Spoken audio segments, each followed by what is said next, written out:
This week in our People of Pickleball episode, we speak with two men, Doug and Rob. Doug being from Bread&Butter Pickleball, Rob being one of the co-founders and owners of Selkirk Sport. And pretty interesting since Selkirk purchased Bread&Butter, and I was down in Vero Beach, Florida, playing in the Nerdy Tourney 2, where a bunch of paddle reviewers were playing each other for bragging rights. And we were given an opportunity to speak with Doug and Rob about the acquisition and what Selkirk is going to look like and what Bread&Butter is going to look like under Selkirk. And we talked a little bit about the Pickleball Manufacturers Association and really talk a great deal about paddle certification and the rising costs of doing business if you get into the paddle game. All right, let's get to that conversation with Doug and Rob. Sleeves here, Senior Pickleball Report. First of all, congratulations. Fantastic, I think, for pickleball that you two, Selkirk, Bread&Butter, teamed up. I love it. Companies come from a place that I can sort of relate to, mainly because I am a guy who, I'm not Chris Olsen. I don't have like 800,000 followers. Like, if you add up all my platforms, I probably have less than 10,000 followers. So I get all the paddle companies that are just trying to make it. And I remember watching a panel at Racket X, and we talked prior to this. Your brother was on a panel. And one of the topics, it was basically the guys from UPA and USA Pickleball, Gearbox, Yola, Selkirk. And it was mainly about paddle certification and getting your paddle approved. And I was watching your brother react. And I could tell his frustration. And he said a couple things. And one of the things I remember, he's like, listen, we used to be one of these companies that just wanted to get started. Except we didn't have to drop like 30, 40, 50 grand to get a stamp on a model of a paddle to kind of survive this. And so I could tell he was sort of aggravated about where things were going as far as that. And so Bread&Butter coming with Selkirk, both coming from families, both coming from a place where you built it from nothing, and coming to this, I kind of like your thoughts on the process that's in place now and what you think about this as far as, you know, getting your paddle out there and getting it approved and getting it, you know, certified and all that. I will say from that time frame, I think the costs has came down quite a bit with them, yeah. and there's been other cost proposals in the past that we've really pushed back on. Yeah. Now, when you're a larger company, generally you like more regulation, like sure. That's because you can be the one that builds appropriately to the specs, keep in spec, and win. Right. With that scenario, the thing is we felt. It was a very slippery path. Yeah. If you purposely try to set up testing regimes that kept smaller companies out, or even if you didn't say that, but that was the end result. Sure. Like, that's like, where do you stop? Like, that's a super, and we remember being a small company. Right. And like, we want to win on merit. We don't want to win on some regulatory framework. Right, for sure. Yeah. Your thoughts? I mean, because 3 years ago, I think I may be one of the, if not the first person that reviewed one of your paddles. Yeah, I think you were one of the first. Yeah, and you've come a long way, clearly, and fantastic journey. I just, anytime I talk to you, and I talk to a lot of people, I do a lot of interviews on my channel, specifically with people who are running paddle companies. I bring up you as an example. I said, you've got to have an identity. Otherwise, you're just another company out there farting in the wind. And look at what Bread&Butter's doing and come up with something that has some sort of identity, something that the public can grasp onto. So when you started, where were your thoughts? I mean, were you like, oh, everything's going to get certified, we got to put it out there? Because at the end of the day, there's tens of millions of people playing this game, and how many of them are ever going to play a USAPA event? Right. How many of them are going to play a UPAA event? Like, where do we go from this? Because to me, there's so many players that are out there that'll never play a tournament. And I get it. You don't want paddles out there that are corked or whatever they happen to be. But do we really need all these people to get this stamp of approval? if they can't survive in the marketplace, just to put somebody's paddle in their hand?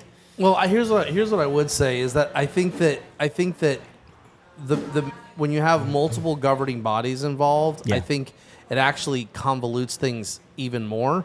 And so I am a proponent of trying. I mean, I would love a world where there's one and it's done really well, and like everybody kind of binds to that. I think that the problem that you have in pickleball is, to your point, of people not all paying UPA and not playing all these USAP tournaments. I think the one thing that is true, but what you do have is a consumer that you have to be careful and protect as well, because that person buys a paddle that maybe doesn't know the drama like you Right. do, and they buy that paddle, they show up on the court, and somebody makes a comment to them like, hey, that paddle's not approved, you can't even legally play with it. A couple things with that. First of all, that's like a negative experience to a new player coming on the court, and I am against people having a negative experience in their first foray in pickleball, right? Yeah. And then you start to throw in these things. Well, it's like, well, then they start telling you can play with this tournament with this, you can play with that with this, but this organization does a testing, scenario a little bit different than this one, and it gets very convoluted. So, to me, I think there should be less approving authorities rather than more. And to take it further, like, how do I feel for companies that are starting up and stuff like that? And you mentioned like a fart in the wind, right? Yeah. Like Bread&Butter was a fart in the wind. Right. Like it totally was. Yeah. It was a, hey, I believe this is the look, this is the feel. I believe that there's a place for this brand to exist with this mantra and this style. Yeah. And sure as it worked. Like it worked really well. And so, but to Rob's point, like there came a point where I heard like other our bodies, like what the cost was going to be, and we had like rounded a corner where I felt good because I was like, actually, we can afford that. And if Right. and there is, look, if you own a brand and you're running a brand, you want to win, Yeah. right? And so at the end of the day, I do agree with Rob that like when it was more expensive, like it's a slippery slope. But I like the fact that it is in some ways more expensive. So it's just not every, anybody could just start something, right? Like, Well, one thing I'll say too is we do believe there needs to be regulatory bodies. Like we can't, we need to protect the integrity of the sport, Absolutely. right?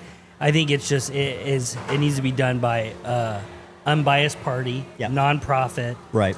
someone that's there to actually protect the integrity of the sport, Right. And it needs to be fair and equitable, and it shouldn't be a profit center. A heavy profit center for the entity. Right. Like if you look at PGA, I think it's, man, I'm saying the numbers off the top of my head, but if you want to get like a club approved, it's like $500 or $1,000. It's very inexpensive. Right. So I look at that, I'm like, those tests are much more technical, or at least on par where we're going. Why can't we be in that realm? Right. So Absolutely. like product needs to be regulated, but it just needs to be fair and equitable. Yeah. So Cool. Yeah, and I'll just finish by saying this. It's a pitch. This hat I have on is PMA approved, and me and a couple other smaller brand paddles were like, we need to start something to have a place and a space for not only paddle companies, but anybody who's into pickleball. Whether you're a service, you're a player, you're a referee, you're just looking to get your brand out there. But it all started with the idea of these companies that I've been working with for the last 4 years of really just trying to get their paddles out there and trying to survive. And so the idea really behind it is this. We have 50 members. We just started it a few months ago. We're just trying to basically do this in a communal way. There's no price to join, and you can go in and look at what we have, and it's really close to what's already out there as far as the specs go with USA Pickleball and PMA or UPA. But it allows for a little more innovation, and it's policed and it's run by the members within the community. In other words, if you're a bad player and you have a reputation that you've been out there and your paddles are hot, or you feel that people feel that they're dangerous, or that they haven't been passed, or they're ripping off another company, then you're not going to become a member. And that is really determined by us and the members in the group. And so it's more of a communal feel where you're not paying anything. You're really just trying to become part of something and going, are you in good standing? We'll check this out. If you become a member, you remain in good standing and go from there. Now, obviously, as it grows and membership grows, some of those things will become a little more technical. Committees will probably have to be formed. because we'll have more and more members that want to be approved by PMA. But we do have paddles out there with a PMA stamp, and the key now is we're working with tournament directors to really just get those paddles into play that can be used, because you want your paddles to be used in tournaments and things like that. And so that's really been the job of us, is trying to bring in tournament directors, people that make apparel, people that do all these things. So it's a community-based idea where if there's a tournament, then maybe it's a tournament that PMA apparel is involved with. You can have booths where there's PMA shoes, a member being serving the public, or it's an app that's running the software. So that's kind of the idea. And I would love two companies that have really made it to take a look at this sometime and really point some things out to us, like, hey, have you thought about this? Here's a big blind spot that y'all have on this. Because I think if we want smaller brands to have an opportunity in the market space, which I do, because that's who I serve, I think bigger brands like yourselves have to look at these things and go, yeah, there's some merit to this, or there's no merit to this at all. And so I would appreciate sometime if you guys would just take a look at it and give me your thoughts on it. Yeah, we'll take a look. Yeah, for sure. Yeah. For sure. Cool. Right before I go, I just want to thank Doug, because he and I sort of got started in this together. He was one of the first companies that sent me a paddle, and I still have it in my bag. I'm going to play with it tomorrow. Nice. It's the breakout. And I'm just so freaking proud of you, man. Thank you, dude. It's unbelievable what you've done in a short period of time. I'm getting choked up. But it's impressive. And you've been very loyal to me and my channel. And you represent the small guys a lot. And it's really cool to see you guys just skyrocket. And you guys got a good one, so. Would agree. I appreciate that, man. Yeah. No, ever since we started working with you in the beginning, I was like, who is this hippie in the desert? I always liked like what you did and how you reviewed paddles, and like I'm super glad that you're here again. Yeah.